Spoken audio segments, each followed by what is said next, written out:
one great concept I could give to you, no matter what you do, I realize that when I start the conversation, I'm starting with a lifetime relationship in mind. Whether it be you buy from me or not, I just know that I want to start a relationship that lasts a lifetime because I felt I would see people for a day or for a season.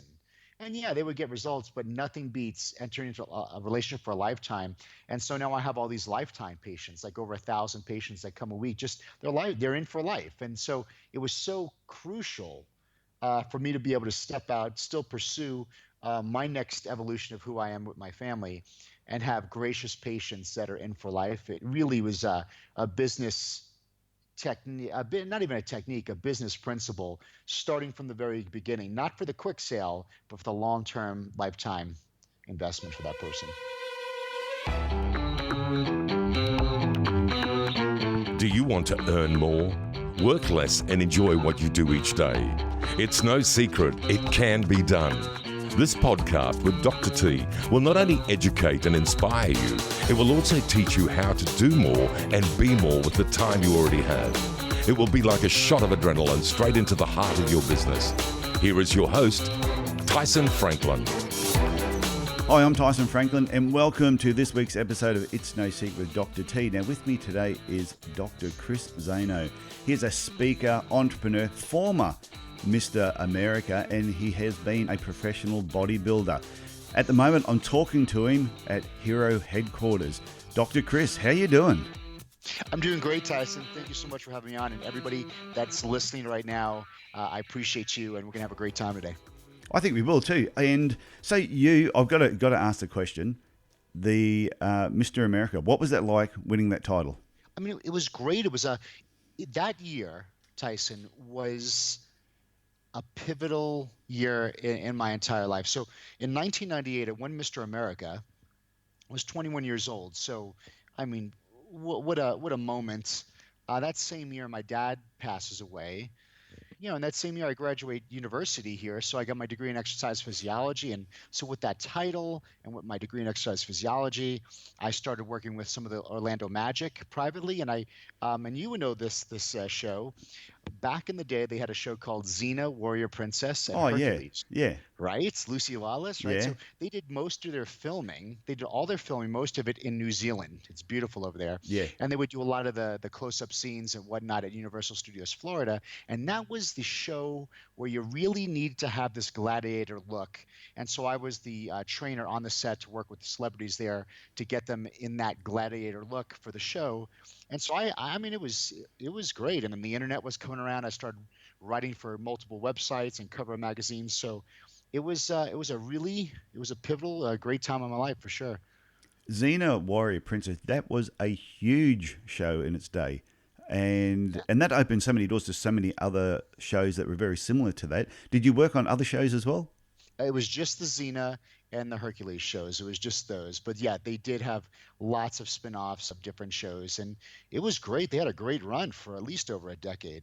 Okay. And when I was reading a bit on your bio, you said that you had an illness or an accident when you were younger, which is what sparked off the whole interest in health in the first place. Right, right. So in 98, I was 21. Let's fast forward 5 years. So this is, that's my career. I got my degree. I'm a celebrity trainer and married my wife at 26. And then 6 months into our marriage, all of a sudden, I just started going to the bathroom a lot. And so, Tyson, when I'm telling my story, when I'm going through this, and for you that might be listening, whether you had a situation like I did, I'm always going to pull out like the important life lessons, looking back, Yeah. that I learned from that, so you could apply it into your life, regardless of what's going on that you're going through. So here I am. I'm going to the bathroom a lot. Thought I had a stomach bug. It's getting worse and worse. And then I start bleeding when I go to the bathroom. Now that freaks you out when you start bleeding. And then I do what a lot of people do. I go on Google and I play Google Doctor and I type in these symptoms. And the first thing that comes up with blood and stool is cancer. Okay. And at that point, Tyson, I grew up to believe that my health was basically genetic. Like if these were the genes I had, this was the outcome. So I really did not have any knowledge or education of epigenetics, which is we have control of our circumstances and surroundings. And so I was like, wow, my dad died when I was 21. He died of cancer. My grandfather had cancer. I never met him. I'm like, man, but not at 26. Yeah. And so I just kind of continued the denial of it and didn't say anything. I continued to get worse and worse and just hid it from everybody, really hid it. My wife didn't know. No one knows. I'm losing weight. Were you still And then trying to there do was bodybuilding at the same time? Tyson. I couldn't because it's just Yeah. everything went through me. Imagine having blood just going through you every 13 to 15 times a day. I couldn't, and then what I would do is, let's say, Tyson, I had to get on a show with you right now, or I had to be somewhere, I would stop eating 8 hours before, because then whatever I ate would go through me, because it's no fun always to have the urge that you have to run to the bathroom. So I was starting to lose weight, but it was funny you mentioned that, because my wife or anybody would think I'm just dieting or getting in shape. So Yeah. I was just able to hold it off because it's kind of embarrassing. But then eventually came the day. It was a Sunday. I went to a TJ Maxx. It's like a little store around here. And I would go in. My routine used to be, I used to go into a store. I used to see where the bathrooms were. That was my security safety check, Yep. because I would need them. And those bathrooms are under construction. I go, hey, what's up with the bathrooms? Like, yeah, they're under construction. Just go outside. There's a sports store next door, and you could go there. And as I'm making my way out there, I'm full of anxiety because I don't have that security of the bathroom. Probably in front of a group of 40 people. That was the first of many, many times where I lost my bowels in public. So right there in front of a group of 40 people, I mean, just lose your bowels. And here's the thing, Tyson, no one's ever seen that. Yeah. I mean, not alone that, but you couldn't hide it. It was blood. So they see something happening. So I'm sure they're shocked. They're empathetic. I'm sure they feel bad. And just in that moment, because you know what? When we go through any type of issue in our lives, it's slow. We kind of adapt to it. But in that moment was one of those, okay, like I have hit rock bottom. It just cannot get any worse than this. But you said it's happened more. It happened more than once. Oh, because what happened, Tyson, once you have a digestive experience or issue like I was having, see, once you lose your bowels like that, it was so traumatic emotionally. Yeah. Now, if I was caught somewhere else and I felt I had the urge to go, you couldn't hold it anymore, right? Because like my mind had failed. It's like I was like a beaten dog, right? So I had no more willpower. I couldn't. It's like it's going to happen again. And like each time I had less willpower to hold this issue. And so my wife picked me up. We had towels in the front seat, and we went to the hospital. And there, the doctors diagnosed me with an incurable terminal disease called ulcerative colitis.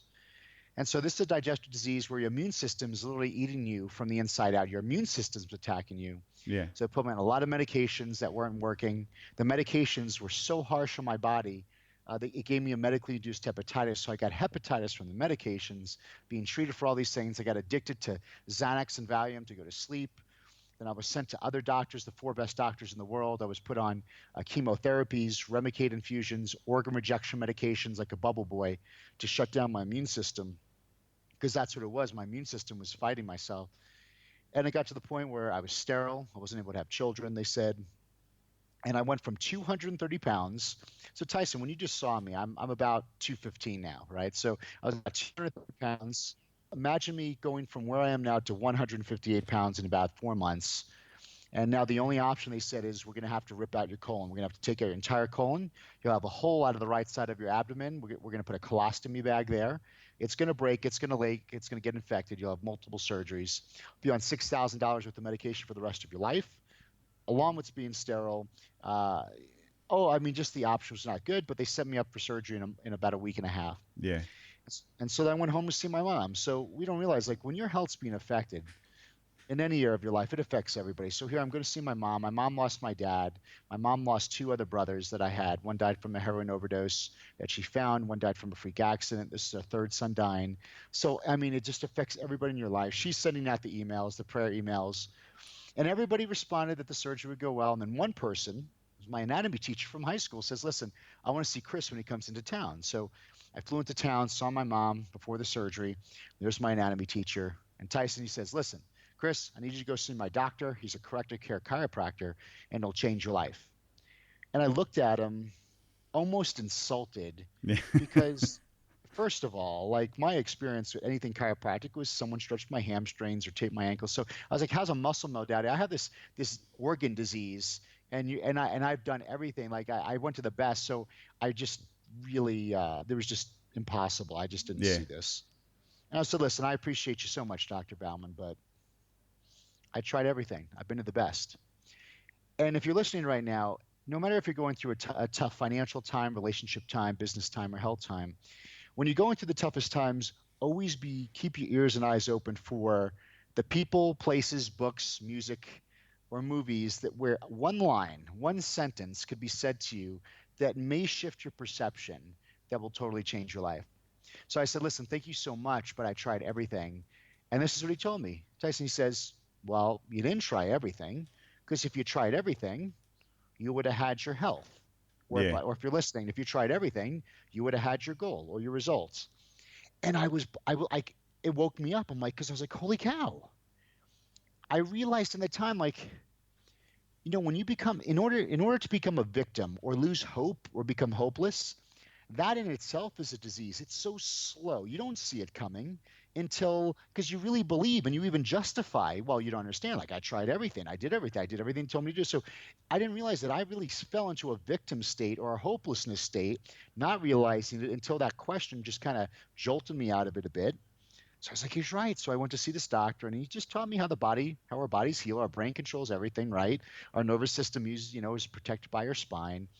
And then he showed me a lot of times, if we're not where we want to be and we're trying and we're trying and trying, we may have a blind spot that we can't see. So that's why, like, kind of that saying, if you're in the bottle, you can't read the label. Yeah. And he showed me in my spine, even though I was ripped on stage, no body fat, I had a tremendous curvature in my lower spine, and that was irritating the nerves and the nerve supply to all the lower organs of the body. And then I had right underneath my skull, there was pressure on my brainstem, and that controls all your immune system function.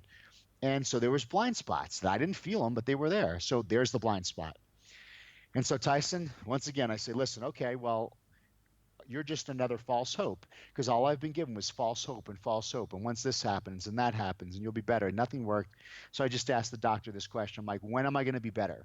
And what I appreciate about that doctor, Tyson, there's a quote by Marianne Williamson, and she says this. The quote goes like this: there is no enlightenment in shrinking to the insecurity of others, meaning that he did not come down to my woe is me victim level. Yeah. He stayed his point, and this is what he told me. He's like, well, Chris, as you know, you have a problem there. There's your blind spot that's causing your problems. And he put it all on me. He goes, when you choose, and he's pointing at me, when you choose to take care of your problem that you have that's affecting your life and your future, then your body will be back into the environment to be able to heal itself as it always did, and then you will get well. He's like, and your body will heal as long as you don't quit on it. He's like, but the day and the hour that you're asking me, he goes, that's not up to me. He goes, that's between you and your body. But you will get well if you don't quit on yourself, no matter how long it takes. And Tyson, I realized in that moment, the reason I was asking for help from everybody else is sometimes when we're in a tough place in our lives, no matter what it may be, we're kind of looking for a savior. We're looking for that person to help us. We're looking for some help because we don't want to be like this anymore.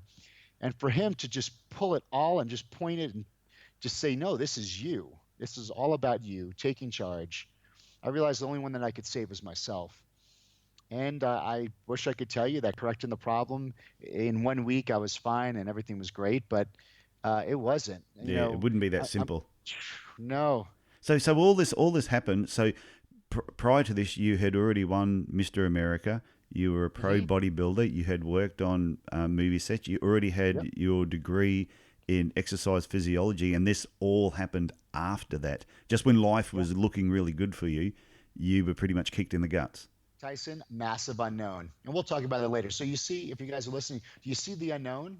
Like, unknowns happen in our lives. And in the micro, they suck. And, I get it. I didn't deserve it. You guys didn't deserve it either. But there's unknowns that happen in your life.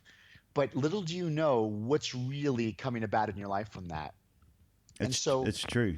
Right? I mean, so it's tough, and it's tough when you're correcting the problem. So I'm correcting the problem, and let's say you are making a change and you are doing things better, but then you still see the manifestation of what you don't want. Like, I'm still seeing blood every single day. So you're seeing what you don't want, yet you're correcting this problem. So it's very scary because you're not seeing what you want to see.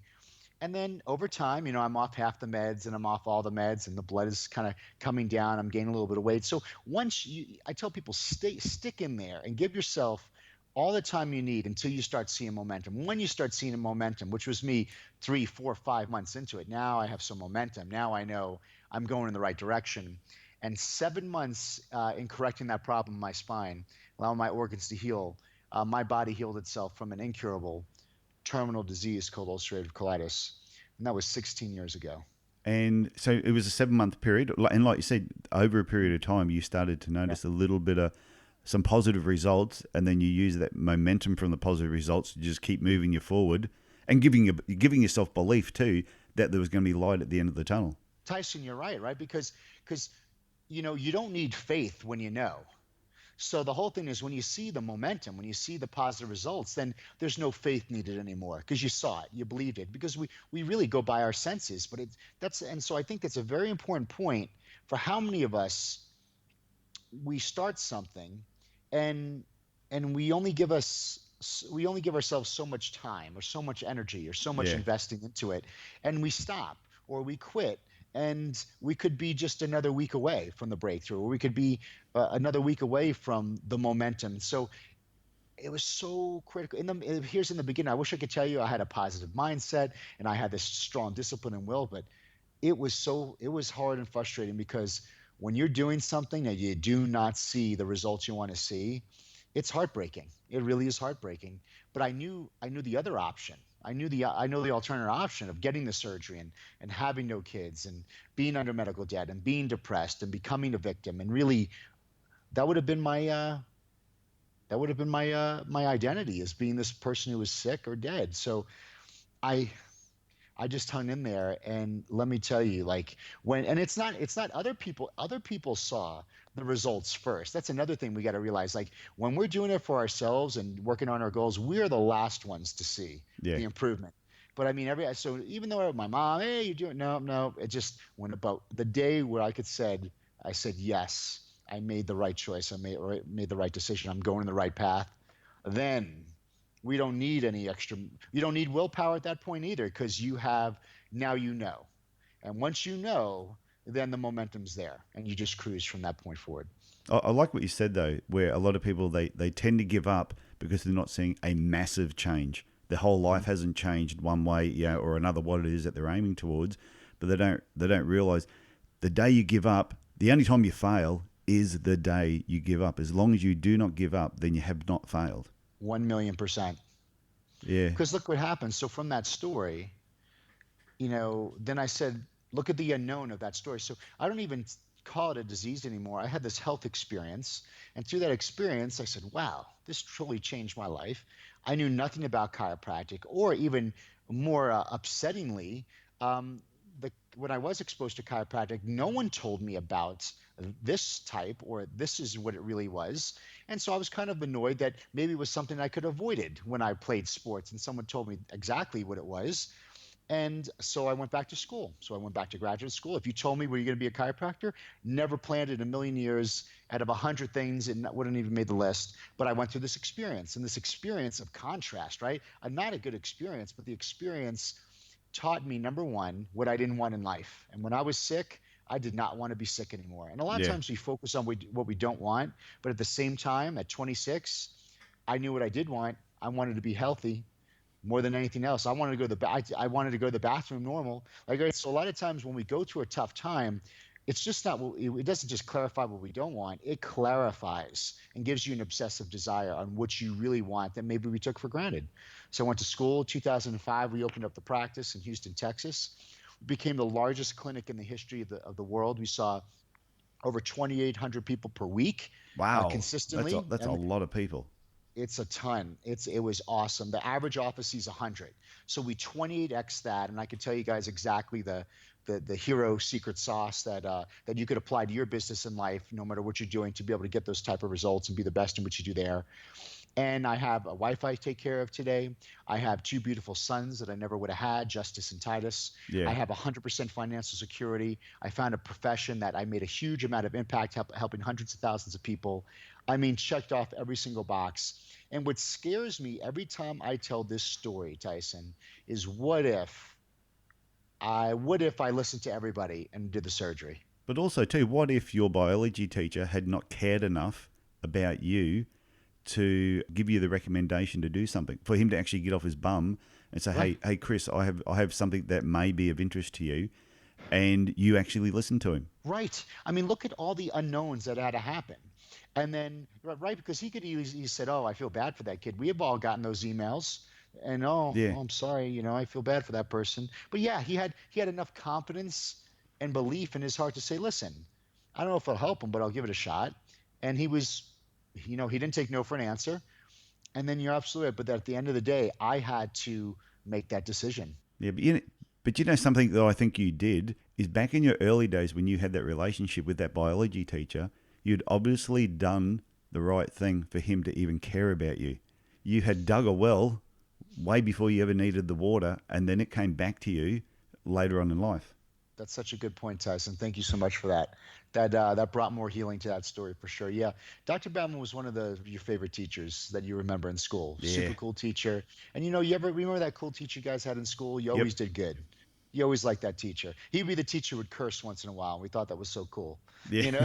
So it's like, yeah, that teacher that would. And yeah, you're absolutely right. But that just there's so much depth that looking back, all the unknowns, and just thinking that the scary part for me is if all that stuff didn't bring to all those unknowns didn't happen, and I just chose the surgery like hundreds of thousands of people done. Yeah. My entire life, the last 16 years, me talking to you right now, Tyson, everybody listening right now, my sons, just I'm looking over the beautiful mountains in Park City, Utah. Everything in my life would that I know as of right now would have been vanished, gone, never happened. And the scary part is I would have not known any different. I would have not been able to mourn that. I wouldn't be able to feel bad about it because it was a road or a parallel universe in my life that never would have happened, and I never would have known better. And it scares me for people, and it actually gave me a superpower. And one of those superpowers is, Tyson, when I look at you and what you're doing, and when I look at other people, and when I work with my patients, I don't see you for your bullshit. I don't see you for the scars that you see. I don't see you for the stories and negative belief systems you may have put upon yourself. I see people for the ultimate hero version of who they were created to be. And then I see where they're at, and then I see the gap in between where they are and where they could be. And I actually mourn that for them. I feel that. I see that. And I help hopefully speak life and encourage them to be able to move towards that, which is really embracing that hero life that they were created to have. No, I reckon that's cool. And I do want to talk to you about I Am a Hero project. But before I get on to that, one thing I just wanted to ask you about, when you said you had your wellness clinic and you set that up in Texas, but now Yes. you're in Utah. So do you still own the practice, or have you set up a second one, or do you still own it? Great question. Yes, I still own it. So I picked up with this whole I Am Hero project and movement. We moved to Park City, Utah. It's 1,500 miles away from my office in Houston. And I had to learn how to run. It's not at the 2,000 something a week, but it's over 1,000 a week still huge. Yeah. And I'm able to run it with associates. So I had to learn, how can I remove myself from the state, still have a operational office with proper associates, proper training, no variables, right? Being able to adjust the variables to still have a successful practice, yearning and turning. And I really built a great lifetime patient base. And I think anybody who has a business, one great concept I could give to you, no matter what you do, I realize that when I start the conversation, I'm starting with a lifetime relationship in mind. Whether it be you buy from me or not, I just know that I want to start a relationship that lasts a lifetime, because I felt I would see people for a day or for a season. And yeah, they would get results, but nothing beats entering into a relationship for a lifetime.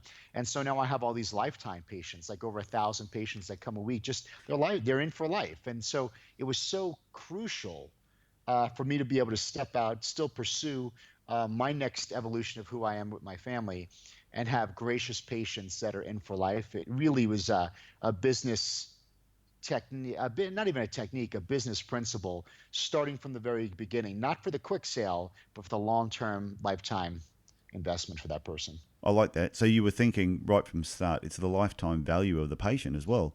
It's not just, too often people see the person in front of them, whether it's a patient, client, or customer, and all they think about is that transaction that's happening right there and then, not what's going to be happening 10 years down the track.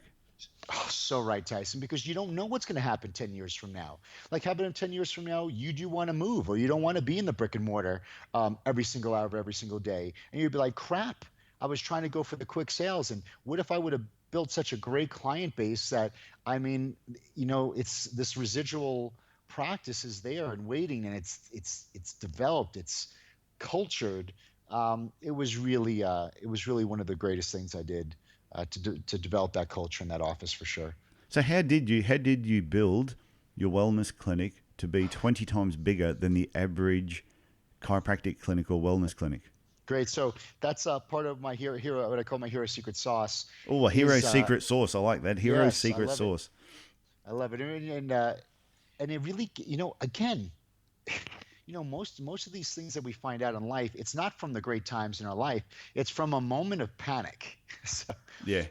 so I was in Houston, a new doc, and I got asked to speak at a Rotary event. So it's like just like a meeting for lunch. A lot of the big players in Houston would come out to this banquet. They would meet every Thursday for lunch. And so in Houston, you got big oil, right? So you got some billionaires, you got the big oil people, you had the surgeons, you had the old school doctors and stuff in there. So I was nervous. I was like, how am I going to go in there? Because when I would speak, I was an orator, right? I would show up with PowerPoints with tons of writing on it, blinky shiny objects, just pounding you with information and research and kind of very medically and boring, right? Because that's what I thought I had to do. I thought I had to like flex my education muscles and show Yeah. you how many big words. And I would get my response would be, "This is good information," and nothing really. I wasn't influencing people. And so I remember I was so nervous about this talk, and I was getting ready. I got so nervous for days that now I go to this talk, and Tyson, I forgot all my stuff. So I forgot my booklet because I used to have my speech written on a book. I basically read it behind a podium. I Yeah. forgot the PowerPoint stick. I forgot all my technology, like because I just was that nervous. And I'm sitting in the parking lot, sweating, calling my wife, going, I'm just going to leave. I'm just going to do a no show. I just can't do this. I forgot everything. So all my crutches I didn't have. That's funny. Everything that I found my confidence in. And so she's like, well, just go up there and do something. She didn't know what to tell me, right? So I was sitting in that car. I'm like, you know what? I got to do this. And I was like, and I was so worried about how can I out impress all these people in there. I'm like, you know what? I can't do that. But what I can do, and this is a lesson for everybody listening, what I can do and what each of us on this line could do, what we could do better than anybody else is we could tell our story better than anybody else. And I realized, like, if I go up there, no one could tell my story and my life experience better than anybody else. And now, if you're listening, I'm not talking about just my health experience story. No, I mean, like, no one could do your life better than you. Like, no one could say where you came from, where you were raised, like all the beautiful things that we love to hear about people. So I just got up there and I basically just told my life because it's something that I knew, right? It was me, and no one could one up my story because it was my life. And I got a standing ovation. And instead of people asking for a business card or good information, people literally paid and booked appointments right there when I was there. It was just amazing. That I was like, wow. And since that day, I never brought another PowerPoint. I just went out there, and I mean, I worked on my skills of speaking, of course, but I Yeah. realized that the context and being a real person and really connecting and influencing people far outweighed the content that I really was talking about. And it was, and so I started doing, Tyson, I actually started doing dinners. And I would invite people out to dinner, groups of people once a month or every 2 weeks. And that's how I would do it. I spoke thousands of times now, and I would be in a big group of people, tell my story and say, hey, if you want to get it checked out, it worked for me. And that's exactly, that was my one marketing thing, was I would just get in front of people, tell my story like a Pied Piper, come follow me. Yeah. And it was no fanciness. Now I'll do some Facebook ads and stuff to bring more people to dinner. But it was the sole number one thing. And what I want to make sure I tell everybody listening, a lot of people, you don't think you have a story, but you so have a story.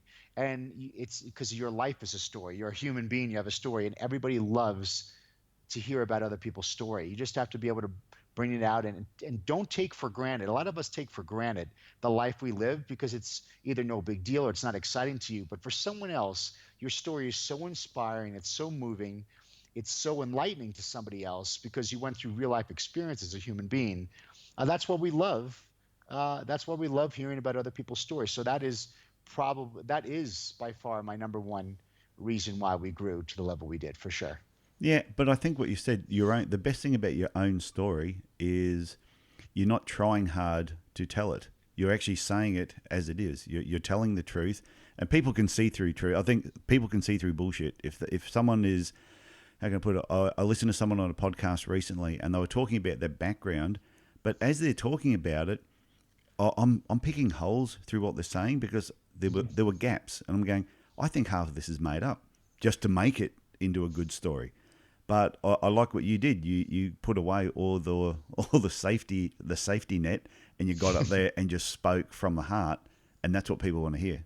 It's there. And another thing is like just like I told you guys, like I have no problem telling you that I lost my bowels in public and I shit my pants and it was blood and everything like that, because you also have to understand something else. That was by far the most horrific experience I ever went through in my life. And I could have easily, like a lot of people who go through a horrific experience, I could have stayed a victim.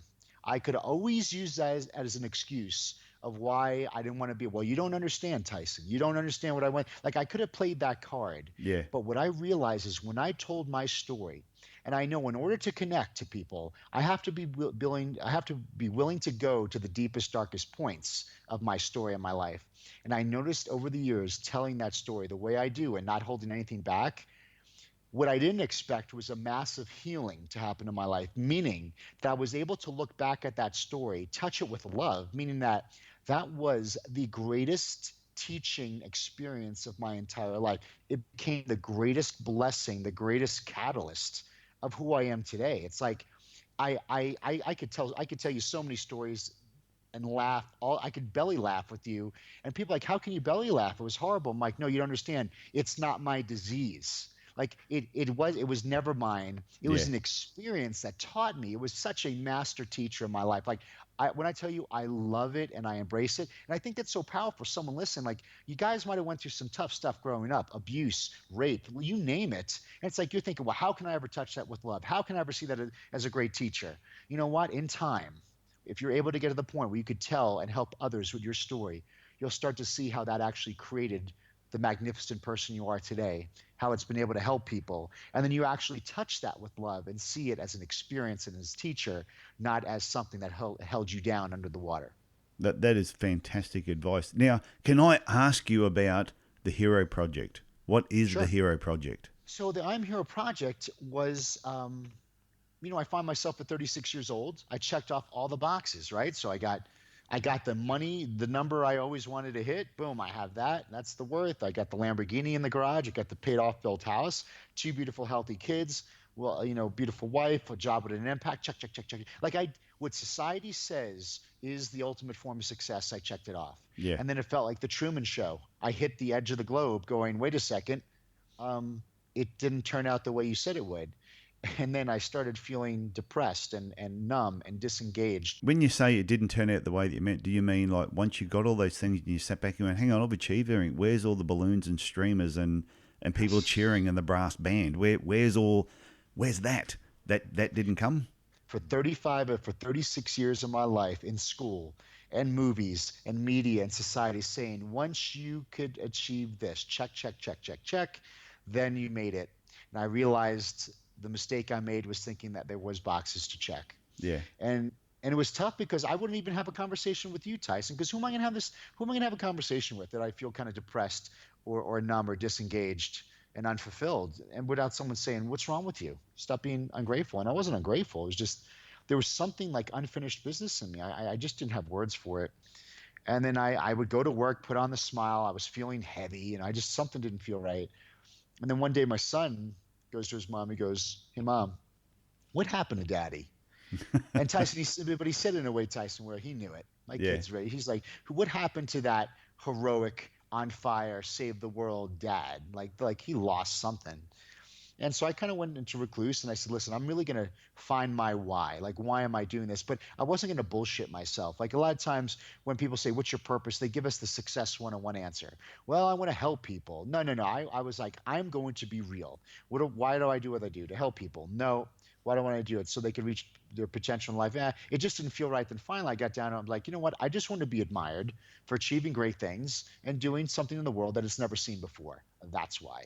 Like I want to just, I just want to do some amazing things. And I felt my heart kind of open up.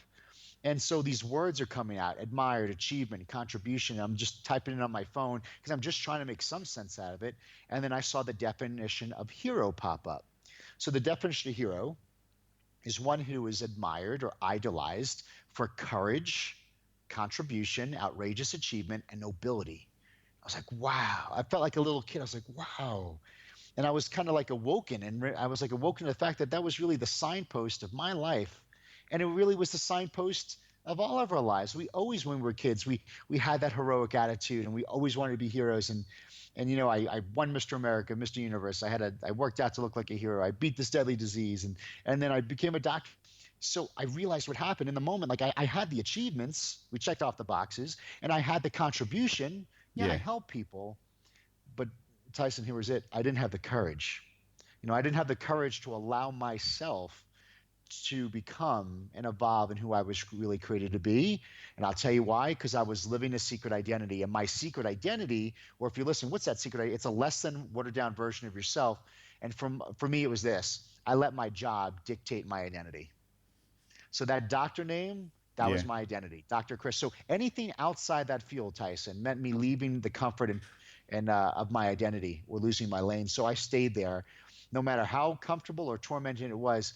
For me to make that impact, to allow myself to evolve and expand, then it meant me leaving that lane. And so I found my identity in being a doctor, and I also, another secret identity, I never accepted acknowledgement, admiration, or thankfulness from my patients or my peers. People would say, "Thank you so much for helping me," and I would never accept it Yeah. because I was raised in a dogma, Tyson, where anything near pride, ego was godless, anti-God, sinner, bad person.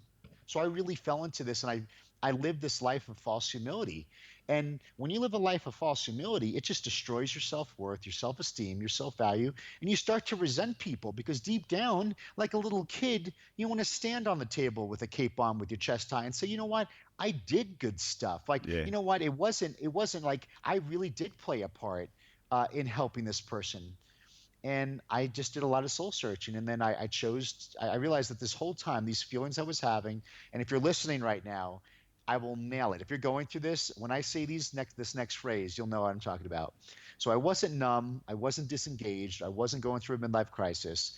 The feelings I was having was that I was grieving my potential that entire time. Oh, I like that. And Yeah, yeah, I know what you mean. I've been yeah, there. I think a yeah. lot of people get there. They grieve their potential. They go, "What happened to me?" Hmm. Who am I? Because I realized I was living out the life, I was living out the values of everybody else. My life was a combination of everybody else's ideas for my life. Parents wanted me to go to college because they never graduated high school, Yeah. right? So like I was an accumulation of what society, parents, teachers, preachers, dogmas thought would be best for my life. But at 35, I never sat down and said, who is Chris? What does Chris desire to be? What is my gifts and talents? It's just like I was just trying to check off the boxes because for me the box was the trophy, but the trophy is me being the gift to the world by being who I was created to be. And so I let go of that secret identity. I started the I Am Hero project, which is a 4-step methodology that I took myself through, and now thousands of other people around the world. And everybody could totally, get rid of that secret identity, embrace the hero.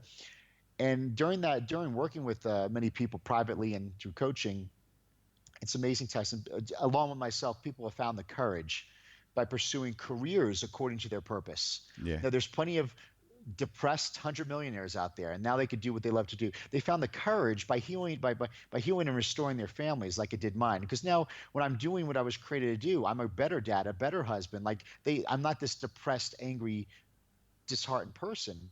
And the courage that I have now, when you're doing something you love, or like you and I were talking on this, interview, and we're in the zone, you and I right now. So we love this right now. So when you're in that zone, when you're in that flow, when you're in that heroic state, this courage gives you a new sense of hope, energy, and health. Very importantly, health, by allowing myself and giving myself permission to say, you know what, Chris, even though there might be unknowns out there, follow that bliss, go do what you were created to do. And even if it meant leaving the comfort and torment of something that was amazing, that the world would think, hey, you had it all. But I know there's something even bigger, because as human beings, we're not meant to check off boxes.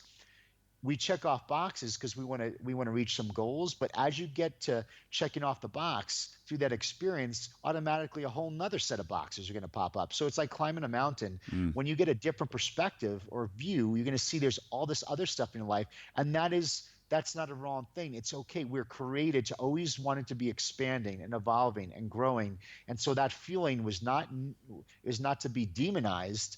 That is a natural feeling of the human being, and we were all created not to retire, but to continue to expand.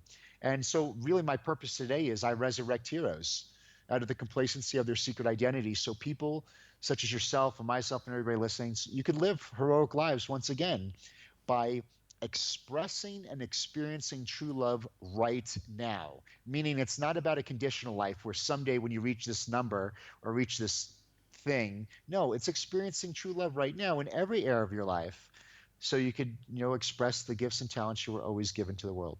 That is so good to hear, because it's true. So you help people go from being Clark Kent to Superman, being Peter Parker to Spider-Man.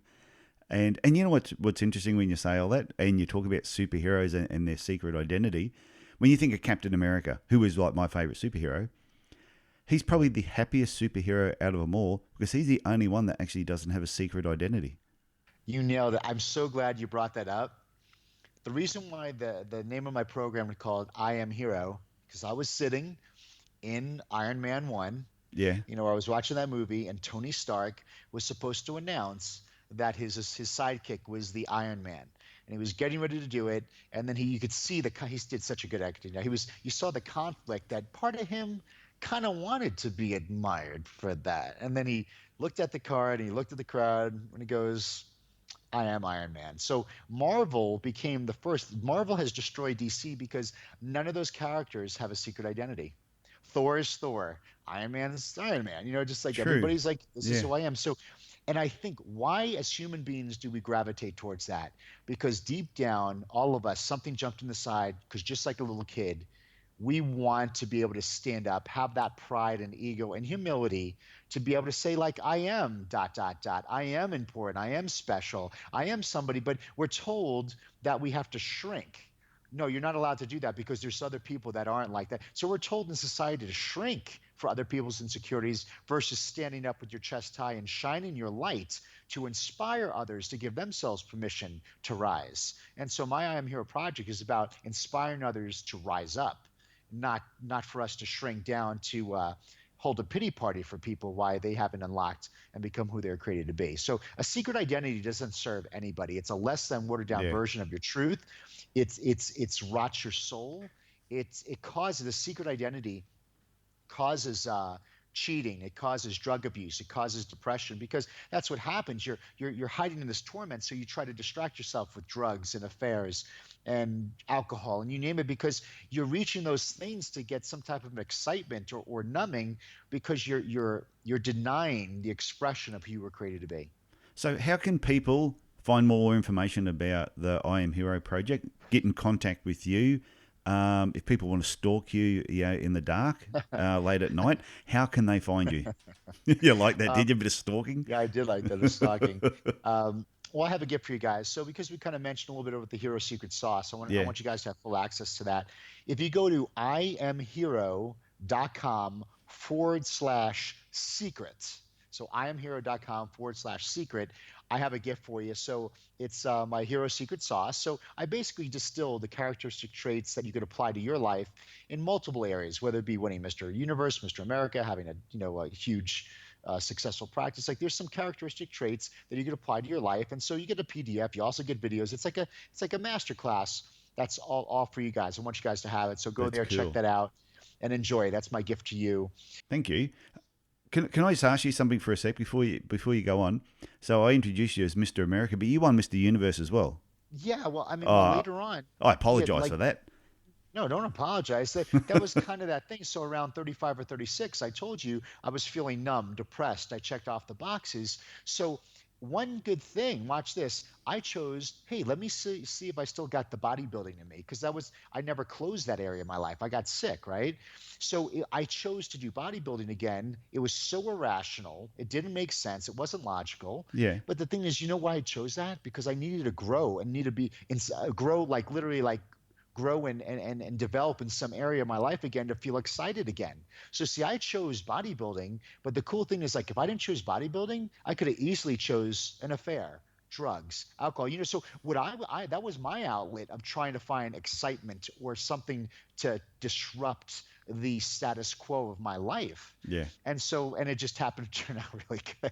I won and I did these things. But do you understand? Like, just think about the mental focus that needs to be done to do a bodybuilding show. I knew deep down, if I don't put my focus and drive into something where I'm growing and winning, that's positive, I could easily turn destructive. Just like any of these amazing celebrities, you're like, I can't understand it. The guy had everything. What do you mean he committed suicide? Like, people are suffering from this secret identity. It's affecting their lives. They don't know how to express it. So no one's immune to that, unless the only cure is allowing themselves to express who they are. So that's exactly the whole Mr. Universe thing.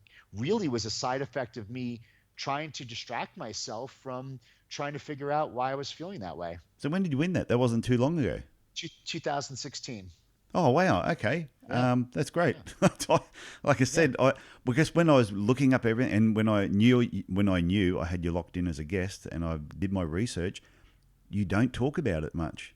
You talk about former Mr. America, and you talk about the I Am Hero project and a lot of the positive stuff that you're doing, and I never picked up on the Mr. Universe thing, which was just recent.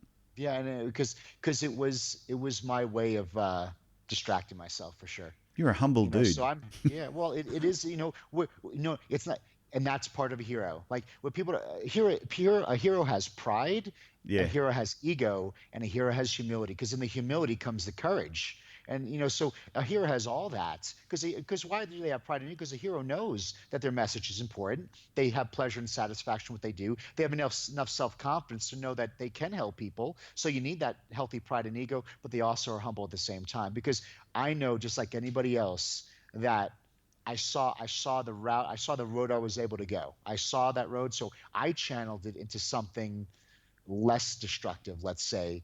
But no one's immune to that when you really don't have, when you're living out other people's values and you're not feeling fulfilled. And so that's why I do, like, that's why every day, Tyson, every day. So if you want to find, so do the iamhero.com/secret. And then let's keep this conversation going. If you're listening, every single day on Instagram and on Facebook, I put out content talking about stuff like this, even good stuff. I do lives where you could get on one-on-one with me, and we do coaching there.